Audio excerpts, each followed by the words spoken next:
Welcome to Daily Race with Brooke and Claire. We're back and we're live and ready to chat it up. I feel like we've been so out of the loop, Brooke, because I want to talk to our viewers so bad about everything that's going on. Like, look our whole new setup. Stuart's been working away. I know, and there's so much going on the screen. Stuart asked, what I would like for the setup, and I said, I want you to try to come up with something, what you think the inside of Brooke and I's head looks like. And this is what he came up with. Lots of different things going on at once, all the time. So I think it works. He's like, yeah, it's like a ping pong tournament. Yep, that's fucking Claire.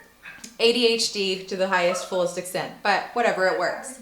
Hey, so, I just want to jump right into our show because I feel like at the end of our show, that's when our debates really start getting hot. And so I want to jump right in and I really want to get the viewers involved and their opinions on this. And it's a big question. I think it's that lifelong question that everybody is trying to find or figure out. Like, Brooke, we should have climbed some huge mountain and found Buddha to ask him this question because I think they've made so many movies about it. Are you going to pray love on me over there? Yes, I am. Well, I went to Mexico with my husband and we were in a beautiful place with beautiful people and from all walks of life, and we were all on this boat together. And his friend's very, very successful. And he sat me down and wanted to have like a very serious talk. He's looking for love and had all these questions about what he should be looking for, which he knows, he gets, And then on the other side, I had these 20-year-olds asking me questions about, career and what are they passionate about and, what should they be looking for? And I'm like, oh my gosh. And then a 50-year-old woman approaches me saying, I want what you and Cole have. And I'm like, we can all have it all. Can we all have it all? And then the Forbes magazine comes out with the top most successful women. And there was a quote in there by one of them. And it said, women can have it all, but not all at once. And that really made me upset. Like, why can't we have it all? And what is that? Like, I know there's so many different questions like I just asked you, Brooke. But what makes you happy? Is it career? Is it money? Is it love? Are we always striving for that next thing? Can we just be content? Like, what does it mean to have it all? Brooke, go. Tell me. I didn't read the article, so I can't delve into it. But even with that title, you can understand where they're coming from. Because there have been so many studies done where if a woman is successful in her career, she has to log in X amount of hours. If you're super successful, you have to delegate hours to that work. And sacrifice the family. And she's always feeling guilty about not being around her kids. She has every right to work and not be around her kids for X amount, but she's going to feel guilty no matter what. Then she's home all the time. She gave up that career that she loves. Then she's sitting there with her babies going, man, I wish I could work a little bit more. It's always going to be a struggle. It's not that they can't have it all. I don't like the word can't, but you're on either end. There's never a full sense of completeness. You're always going to feel a twinge of guilt on either end of the spectrum. So, do you feel men can have it all? Because when I brought this topic up to my husband, he said that because I said women can't have it all at once. Like, they have to sacrifice being a mom so that they can reach to the top of their career. And he said, well, men don't have that problem. And that pissed me off. No, here's where he's right, Claire, and I have to agree with him on this one point. It's biology. He does not give birth to this child. You have to carry your womb for 9 months. You have to breastfeed it. That child depends on you for X amount of time. Not forever, but a man will never have that. A man will never have that responsibility based on pure biology. So it doesn't mean that he can't care for a newborn, or he can't step up to plate and do all those things. But let's even say just 9 months. Fundamentally, that's on you. You have to recover, whatever that looks like. I think that's the big difference. And I do agree. I actually feel sorry for men, though. I think they kind of get overlooked. I know my dad, your husband, they do take care of their kids. It is hard to manage work and children as well. If they didn't have kids, work would be so much easier for them. So I think it's unfair that we just kind of look over guys and say, oh, you don't struggle. I do believe they can do it better, but they're still struggling too. Agreed. I completely agree. But do you feel, what do you think it means to have it all? It's different for everybody. To have it all, to me, means just happiness. And to have it all may be, for one person, I want to work X amount of hours and make a six-figure salary and see my kid 5 hours a day. For another person, I'm happy living off 50 grand and staying home all day with my baby because that's having it all. It's different for every person. That's what's cool about humanity. The definition of having it all is completely different from Africa to China to here. It's different for every person, for every culture. It just depends on the individual. Laura's texting in right now and she said, yes, you can. I'm a lawyer with a family. But Laura, do you ever feel like you're getting pulled too many directions? And I agree with you too, Brooke, is I think everybody has their own bliss, what that means for them. But I don't know if it's something that grows with you.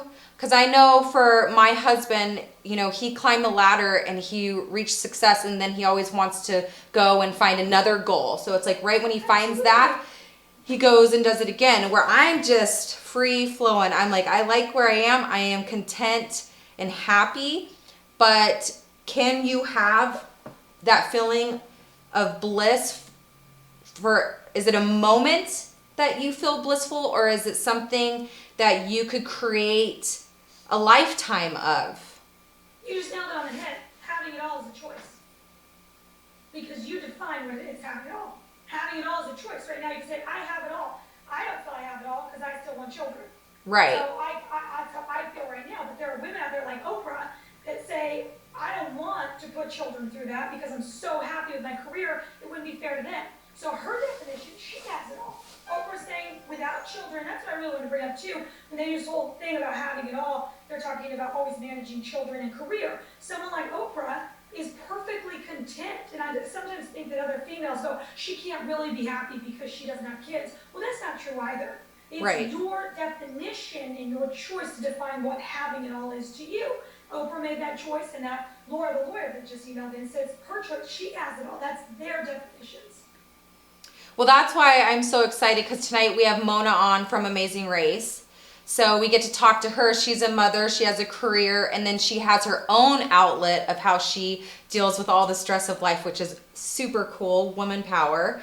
And then we also, I'm bringing in a male point of view with Jungle Jim, and he's had it all and way more. So we get a little bit of everything on this show. And of course, we want you guys to keep chatting with us because, you know, Laura's out there, Rich is out there, he's agreeing with you, Brooke. I don't know, I just feel like everybody's constantly always looking for that next thing to make them happy. And sometimes I'm just like, quit, stop, just enjoy where you are and who you are. Mona, there she is. Hi guys. Hi. Hey. How you doing? I'm great. How are you guys? Good. First question, what did you think of the Amazing Race this season? Do you have any thoughts? On All Stars? Yes. Well, I love Dave and Connor, so I was glad that they won. We had a lot of representation from our season. It was kind of crazy. I was mad about those three-timers though. Come on, they already had a chance to do All Stars. Really? I know they're kind of running out of options though, I think. Yeah, I think so. And, you know, they have their favorites. I mean, the Cowboys are entertaining. So are the Globetrotters. I'll give them that. Yep, but I'm in total agreement with you. I mean, third time was not the charm for a lot of viewers. They were ready to see some new, fresh faces. No. So I agree with you.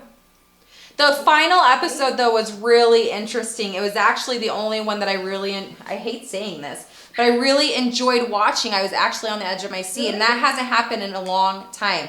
Yeah, them like flying down to the finish line, and it was just action packed. And I was like, finally, like, yes, Bertram, way to go. The whole season I felt like was so... The challenges were pretty boring overall. Yeah. So I liked having the action in the final episode. And I was shocked that Caroline and Jen did as well as they did. Like, they really stepped it up for that finale. Yeah, they really did. And then at the same time, I'm like, oh, Cowboys.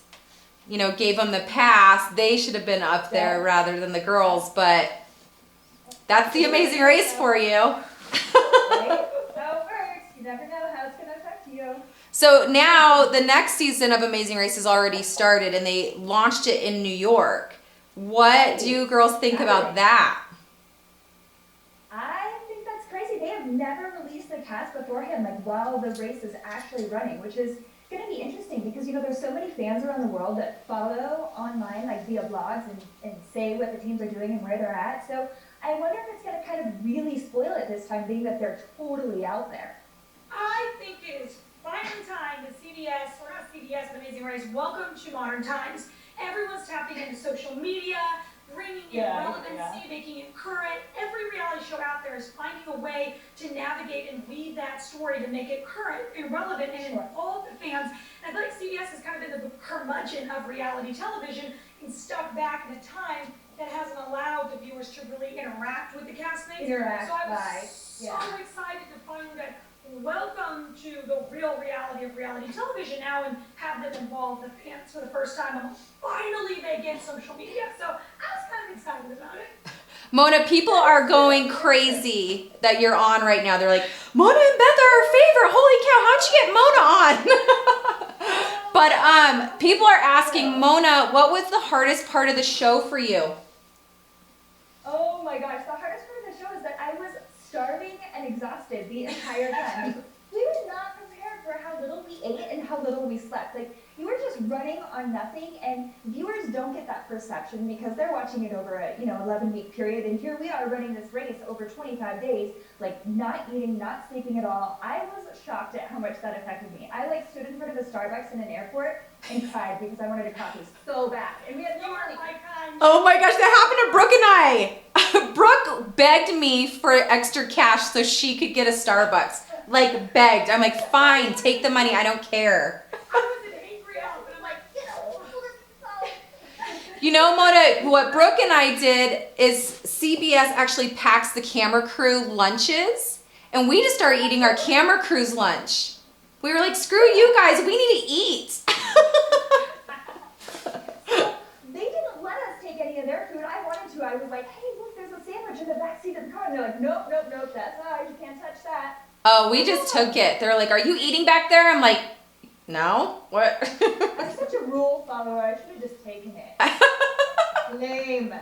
So they want to say, Nikki's asking, how bad did you miss your kids while you were gone? Oh, that was really hard. I have not been away from them for that long, and it was good for the first week because you're just so busy and you're so into the show, and then it really started wearing on us, and we would see kids in the airport or just out around in different countries and families, and there was times where we just started crying, and we were gone over Thanksgiving, so that was hard. I've never been away from them over a holiday. Oh. It was sad. And that's the thing where I was getting, because we got asked to be on All Stars, and I just could not leave my kids. And that's the thing, you want to take this lifetime opportunity, but at the same time, you just feel bad for your kids. And I couldn't do that to my husband either. And he would have just gone. You would have gone crazy. Yeah. I remember thinking oh my gosh, how are they going to survive for 30 days? But in the grand scheme of things, they don't even really remember me being gone. It seems like a blur to them. Kids have no concept of actual time. I think the hardest thing to reconcile with, my kids are all in school and they have so many activities, and it's hard for one person to tackle all of that. So my husband had to do everything by himself, and that was a lot of work and an added challenge. And then also it was super awkward because you can't tell people that you're going on the show. So I had to tell my kids' teachers, I was like, hey, I'm leaving the country for 30 days, and you can't email me, and you can't call me, and I can't tell you what I'm doing. I'm not in rehab, I promise. That would be so awkward. So awkward. I don't know what they thought I was doing, getting a boob job? I don't know. I love that. For a whole new plastic surgery. That is really hard. But then again, it goes back to our topic of wanting to have it all. You want to go and run the race and take these awesome opportunities, but at the same time, you're a wife and you're a mother. And Dawn just said, Mona, do you think that you have it all? I'm happy with my life. I think you always should be striving for to have another goal. You should never just become complacent in your life. I don't think I necessarily need more than what I have. I mean, I've got great kids. I have a job. I play a great sport that I love that gives me a lot of kickback and a lot of rewards. So overall, I mean, if I had to like judge, do I have it all? Sure, I guess. Now, did you start doing, Mona is really into roller derby, which is super brutal. Now, did you start doing roller derby after you had kids because you needed some outlet, or were you always into roller derby? It was after I had kids, and I was not into roller derby. I grew up in a skating family. I've always been super into sports, whether it be triathlons or running or biking, so I've always been super active. Snowboarding, I've always done stuff like that. And like I said, I grew up skating.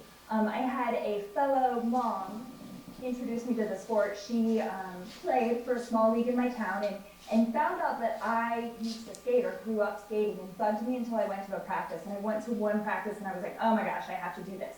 But it was really a challenge. Nobody in my family wanted me to actually play roller derby because it's a huge time commitment. And there's also kind of this weird misconception. I think roller derby has evolved a lot over the last 4 years that I've been playing.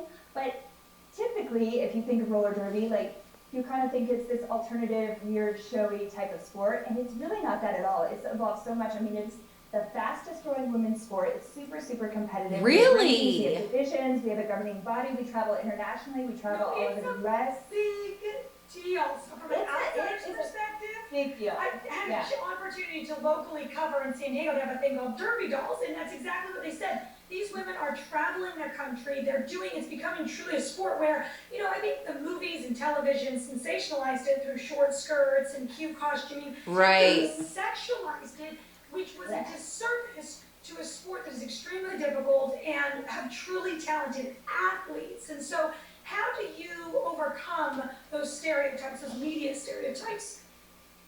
We're constantly working towards that. We do a lot of community outreach. We always are working with a different charity. We do a lot of promotional stuff, whether we're, at a school or at a bar or at like a kids' youth organization, and really just trying to get people to come to the games or watch the games via the internet. They're always streamed live, just so they can see that we truly are athletes. We don't want to be a mockery. We want to be taken seriously. I think that the sport has evolved much like wrestling evolved into MMA, where it used to be kind of this scripted, funny thing, and now it's a legitimate sport. That's exactly where we're at. And so we're trying to maybe take the sexuality out of it a little bit. You don't see many tutus or painted faces or costumey things like you used to. I mean, when I first started, you can ask Beth. Beth has some awesome photos wearing tutus and like devil horns. Like, oh, what are you doing, Beth?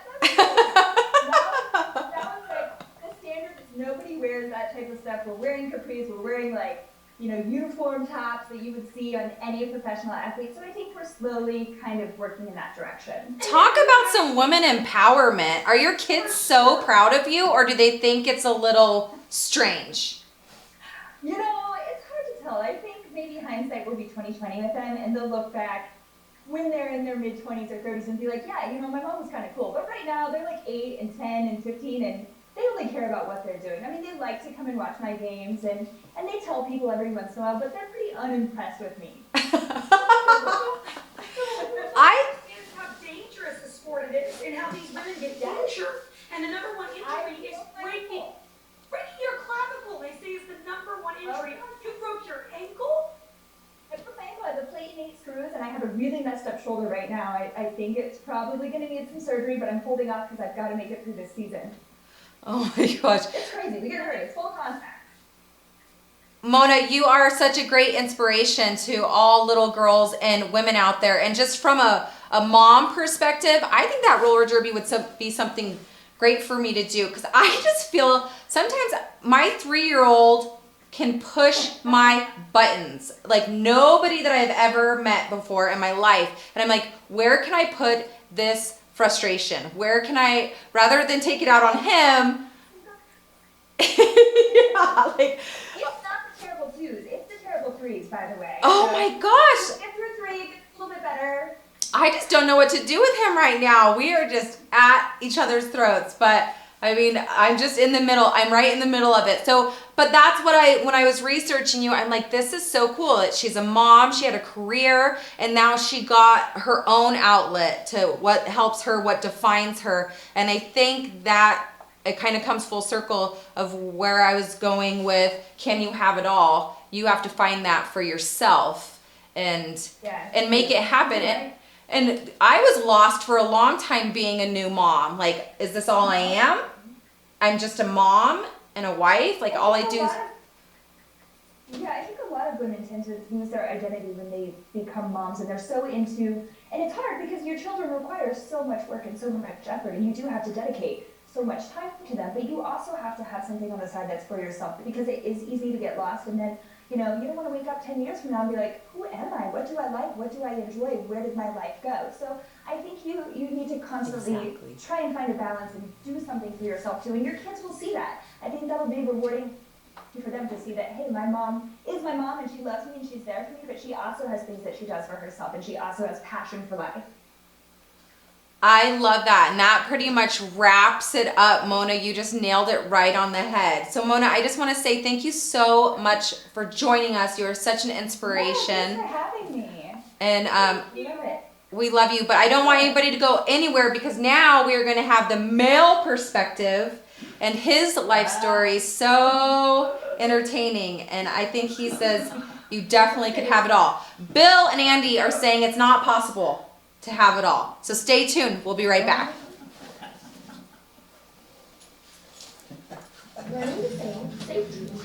All right, are you ready? I guess.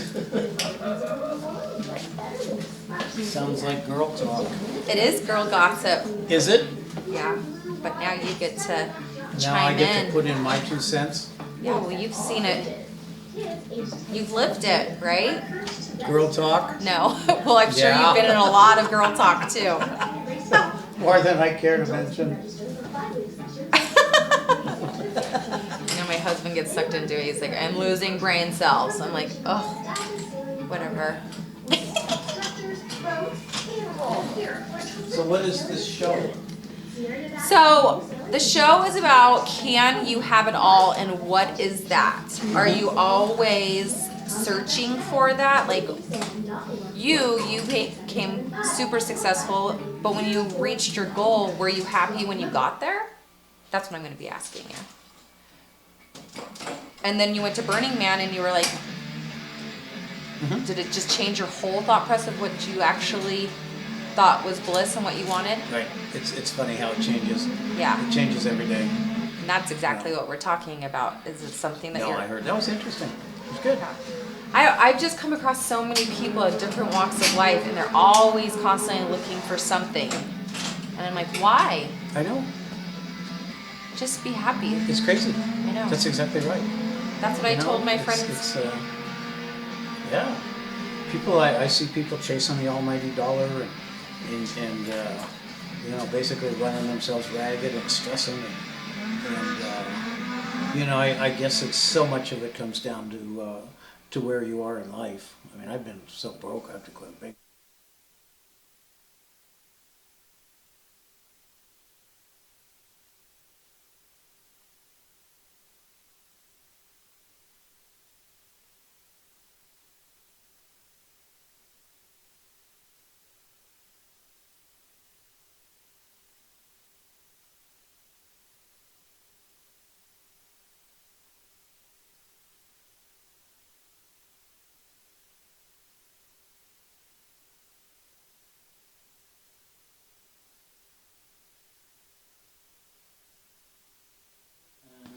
Do I look at you or them?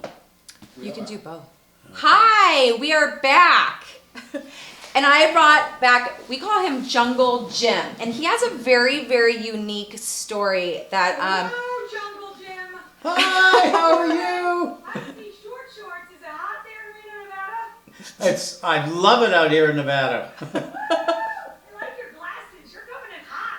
Why, thank you. He is. He is. He's quite the character, and he has such an amazing story. I love him. He always greets me with the most loving hugs, and you always make me feel so comfortable. I just love that about you. But I wanted to bring in a male perspective on our topic today of can you have it all? And with Jim, he's had it all, I think. It's all relative, you know. It is all is. I've done very well. It's been it hasn't been easy. It's been a hell of a lot of hard work, but you know, I'm happy. I'm very happy. But I've always been happy.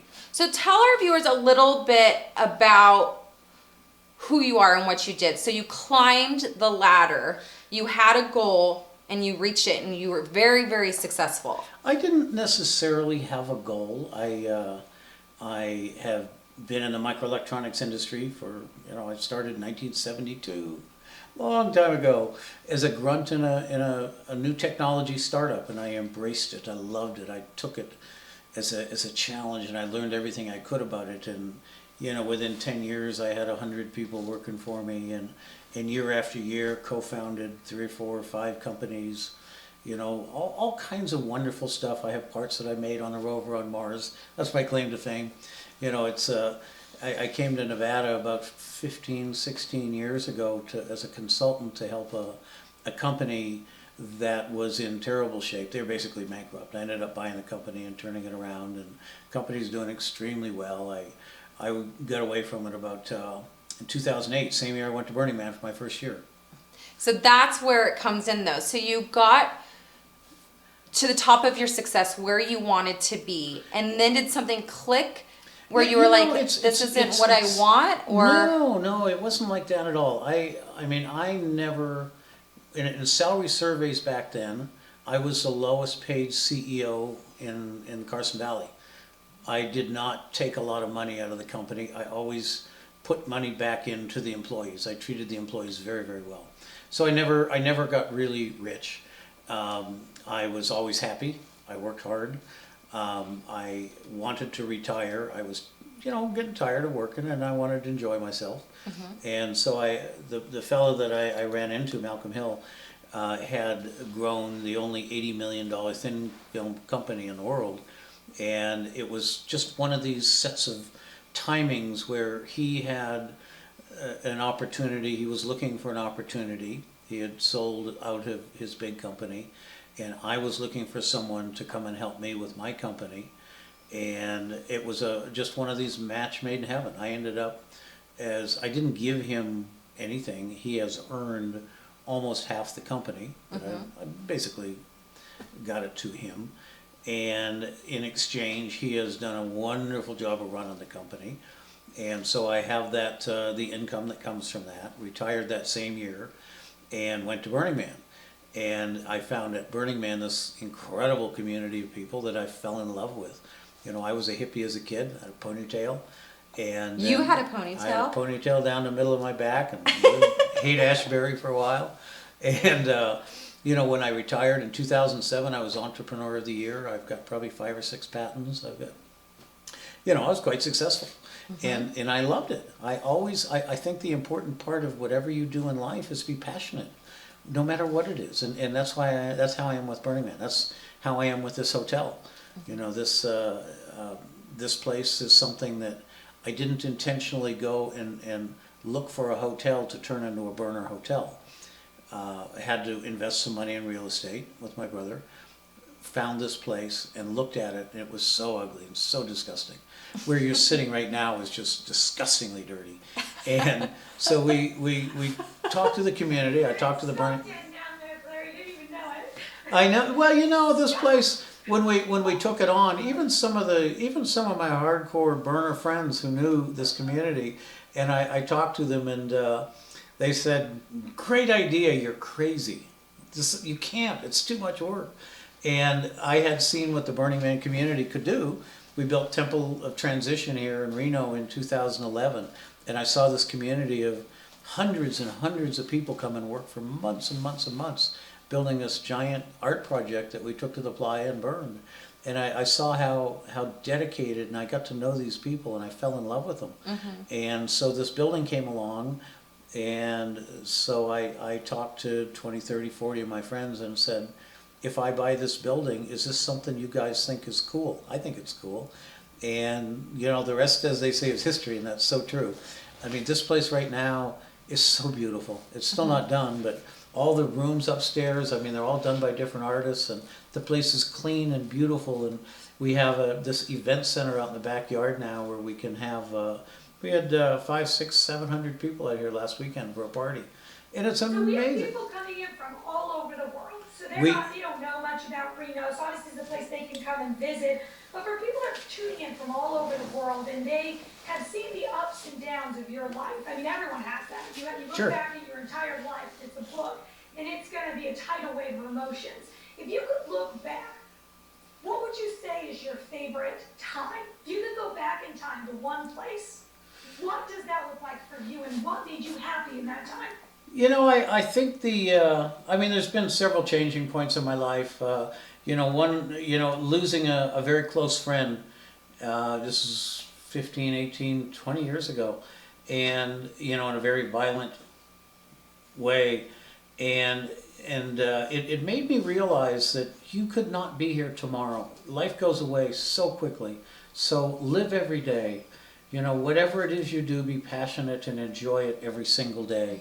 And, you know, any day that you sit watching television or doing nothing is gone. You don't get it back. So that was a life changer. And Except for then, our show. except for your show, yeah. You know what? Seriously, I don't have normal TV here.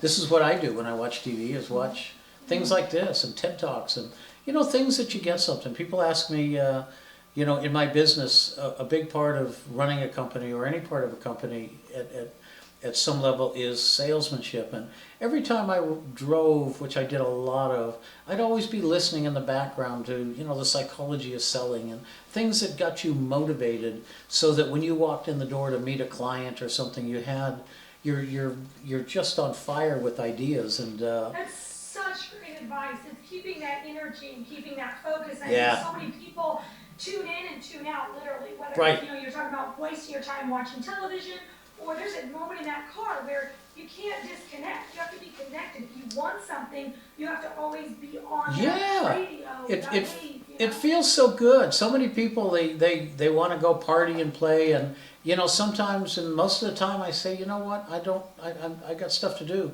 And it's not like I'm a workaholic. I love I want this thing to be successful, and it's not successful without a lot of hard work. Right. And so I would much rather forego sitting around drinking beer in favor of trying to plot or plan our next move and how this thing moves forward, so that, you know, for the longer term, you know, I'm a big believer in hard work. I started working when I was 13, and I didn't retire till 5 years ago or whatever, 7 years ago. And I never quit, you know, not once. I mean, there were times in there when I was unemployed. My life wasn't easy. I mean, it's been tough. But, you know, the reality is you just never give up. So, I and never how quit. how did you keep faith and blissful in that moment, though?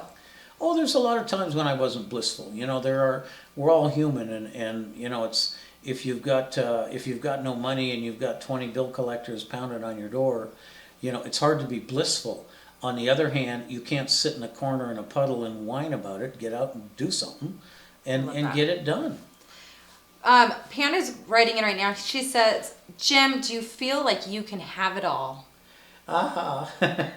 You know what? I do. Here's our I- guru. Here's our guru that I climbed the mountain, the Burning Man mountain for. And it's all relative. You know, I'm not rich. You know, it's, when you say have it all, can you be happy? Incredibly happy? The answer is yes. And I think you'll be happy by making other people happy. You know, it's one thing I've learned is, you know, in this venture that we're doing here, and this permanent burner living kind of a situation, you know, I get so much gratification out of people walking in the door and going, oh my God, I love what you've done here. You know, I can be beat down, tired from dealing with all this stuff, and all it takes is one person to walk in the door and say that. And it's so uplifting, and to be able to do that and have so many people able to walk in the door and share this. I share all my toys. You know, I have boats and motorhomes, and I share them all. They're not for me to go enjoy. They're for me and 5 or 6 or 7 or 8 or 10 of my friends to go enjoy. So we get a chance to talk, and people are what makes the world go round. Bottom line, it's people. Absolutely. Uh, Actually, you remind me of my favorite quote. People always say they'll never remember what you did for a living or even what you said. They'll always remember how you made them feel. Exactly. That's exactly right. I Exactly. remember a quote about Clinton. I was never a big Clinton fan, but they said when they walked into the room and you talked to Clinton, you know you were talking to him. He had this captivating presence, and you could feel it, and you know how people relate to each other is just so important. And beautiful. It And can beautiful. be beautiful. Oh my God, it's just it's such a treat to be here. I'm so honored. I've become sort of a spokesman for the Burning Man community here, and it is such an honor. And I try really hard. We work. We do everything above board. You know, we are very, very careful about how we do things here, and the city just loves what we're doing. We love the city too. They have afforded us the opportunity to do this, and we, in exchange, have taken this really disgusting old piece of real estate in a very bad part of town and turned it into a shining star here in Reno, and it's such an honor to be part of it. I really, really, truly love it. People are just loving you. They say, Jim, you rock. We can't wait for your next party. Brooke, they want to know if you're going to Burning Man this year. I'm trying, actually, Stuart wants us to go out and cover Burning Man this year, so maybe you could show us around. I honestly don't know if I'm going. What? Honestly, I've pretty much, well, you know what? I go to Burning Man, I go to see the art. Right. I go to see my friends. One of the things about having this place in Reno is every burner comes through Reno. And I will probably see everybody. Everybody. They will all come to visit. We're probably going to have 25,000 people that want to come and visit. So what we're thinking of doing, and what I'm thinking of doing, is rather than going out there this year, we will have all these people and all the stuff to deal with before Burning Man. They'll go to the playa. I want to invite a whole new crew in, people that couldn't go, and we're going to have our own burn week. Sounds like a plan to me. I know. You'll be able to come and kind of experience Burning Man without having to go to the playa. True. I think I would lose my shiitake mushrooms if I went out there. I think you wouldn't find me by the end of the week.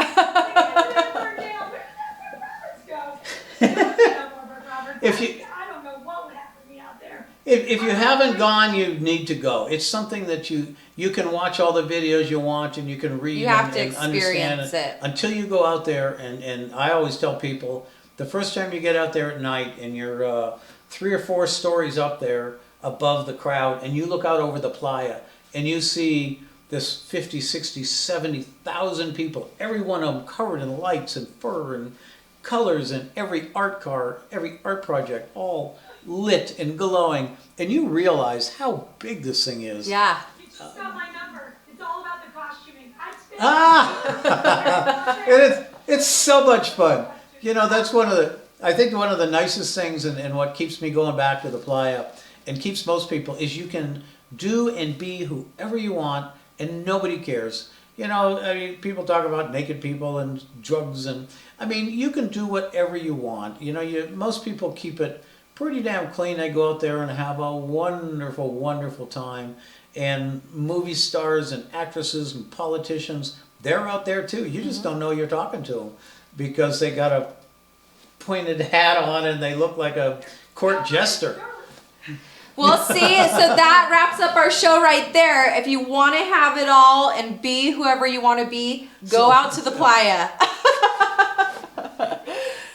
Thank you guys so much for tuning in, and I just want to say thank you so much for being on our show and giving us great advice and a soulful lesson. Treat people well. Karma's a real thing. It comes back. And we'll leave it at that note. Have a good night. You.